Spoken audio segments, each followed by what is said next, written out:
know what? Doctor. Doctor. No. I'm here. But you go through a lot of years of schooling to get that doctor. Yeah. Don't forget it, right? That's right. That's right. So, Ron, you do so many things, and we're going to touch on a little bit of all of them right now. But let's start off by introducing who you are and what you do to the people. All right. Well, my name is Ron Kelly from right here in San Antonio native, UT grad out of Austin. I tell people all the time I wasn't up there playing football. I was on an academic scholarship. Boom! High five! Right there you go. So UT grad, worked as a teacher in Austin after that. Came back here, became one of the youngest principals in the nation. And while other schools were struggling with all these test scores and things like that, I just made it interesting and kept the kids excited, and the test scores came. So after that, people started asking, what are you doing? What are your strategies? Can we pay you for this? It went on becoming one of the top. Of course you can pay me. Right, exactly. Well, I didn't know that was a job. At first, my parents were like, boy, is that a real job? Just talking? Can you get paid talking? He ended up being a top educational consultant. That grew, and companies started asking, how do you do that? Like, can you make our company better? Eventually became a motivational speaker, traveling all over the world, following my mentor, Les Brown, kind of saw him as a mentor. So that's it. It turned into writing books, and now my focus is helping my community here because I'm always on the road, and people didn't even know who I was in San Antonio. So I said, let me start doing things here in San Antonio. So that's me in a nutshell. I like that. You got any kids? One kid, 6-year-old. One 6-year-old. Yeah, that's another gracious. project. That keeps me busy That's a right whole there. So job let right me there. let me add that to the resume. Little too. girl, little boy? A boy. Okay, you Ron lucky. Jr. Yeah, That means you weren't that bad because y'all did. keeping me busy. Yeah, I love that. He's going to have and he's nice a future example. speaker too. I was about to say. He gets in trouble, he can talk his way out of anything. So He's already Get it from his daddy. I taught Get him it from the his skills. daddy. I taught him Yeah. the skills. Oh, I so love that. Public speaking is what I have always wanted to do. That's like my. I've always said that was what my job, that I wanted my job to be. I wanted to be a public speaker. But when I was younger, I wanted to stay in high school, probably getting ready to go to college, and I realized I wanted to do public speaking. I thought it was amazing how people could talk to somebody for 35, 40 minutes and get paid $50,000.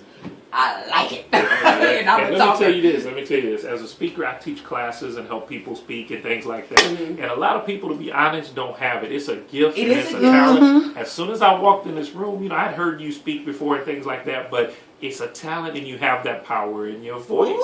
Both of you do.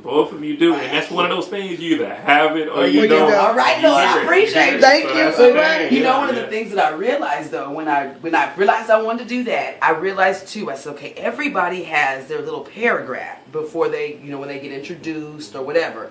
And the paragraph either consists of one of two things. It's either all their doctorate degrees, their education, or whatever, or it's their life education, all their experiences and whatever. So back then I was like, I wonder what my paragraph's going to be. Then my mom died. Then my dad died. And I said, okay, God, I know which one mine is. And it's not all the doctorate degrees. Here's what people don't realize. There's really no such thing as a career as a public speaker or motivational speaker. People pay you for what you've your done. experience. Like you said. So I hear people all the time saying, I want to be a speaker, I want to do that. It's like, go out and do something, and the calls will come. Right. Once I went out there and produced those test scores and all that, they start calling. Because they want to know what you did. Exactly. And that's when I realized that my real job wouldn't start yet. We go. Because I still got to do some stuff to talk about. And you're doing it right now. Yeah, so one day I'm going to be a public speaker too. How many people can say they had their own radio station? There we go. That's true. Well, I'm excited about this that I'm looking at. I've got the 20-minute brain charge.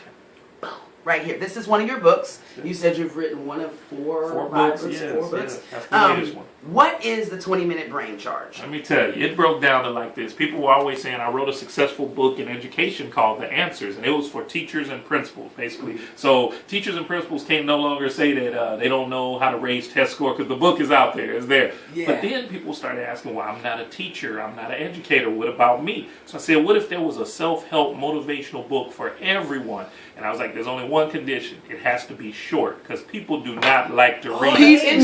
They no longer want to read. Look, I'm an English major, PhD, all that, and I don't have time to read. I buy books, I get books, and I read about 10 pages, and then I get busy doing something else. If it's not something that catches you, you're right. Exactly. You're right. So this book is short. It takes 20 minutes to read, and it basically refocuses your whole life. And the concept is you charge your phone. You're charging that phone all day and night, all the time, but you're not charging your brain. Now, I need speaker. That's what it's about. Love that, man. I like it. You are currently at 0% charge. Start reading now and watch your brain slowly charge to its full capacity to help you lead the ultimate life. So here you go.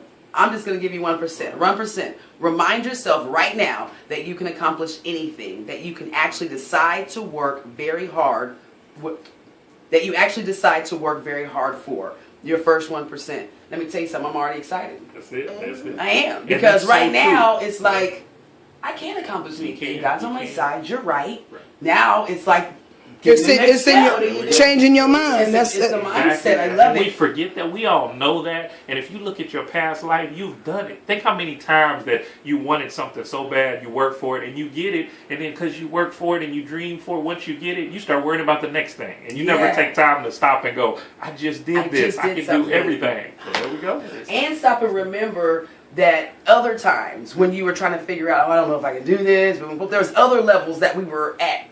And we got through it and made it. So, oh my goodness. And you know what I want to tie that into? I know y'all been following the whole murder-suicide thing Yes, like that. yes. You know me. Look, don't invite me to no radio show. Okay, we gonna talk topic. You know I was gonna get it. Bring it in. Right. You know I was Well, gonna here's get the thing. Here's the advice that I would give somebody. In that situation, that young man felt like the world was over, due to his relationship and all that. What I would have done if I was Mayweather, because they say Mayweather was listening Right, in on right. that, just give somebody that example of how many times it seemed like the world was over, it was the end, but Yeah. then 2 days later you felt better. You got out of it. Right. So suicide is something that it doesn't make sense to me because you get out of those situations. If you look at your past life, all of us were down at the lowest points, and then you don't even remember anymore. You're on to the next thing, and you barely remember that. why, So, what made you so sad in the Exactly. first place. You Isn't gotta that keep amazing going. You how gotta your keep brain can do that? That's it. We got to recharge it. Look, I'm That's going to it. recharge these bills real All right. quick because I got to pay some of them. So we're going to hear some. Oh, do we already hear commercials? Did we already charge up the bills? I think we might have, even if not. Look, we're going to recharge on some music real quick. When we come back, we got to get some more information from Ron Kelly. And I got another question for you because right now, as we've been talking, our community, our society, we had the Panthers in just a minute ago. So many things. It's time for things to happen. And I know you got some ideas and a plan for it. So we're going to talk about that when we get Put on back. some Wu-Tang to kind of get me hyped for that next segment.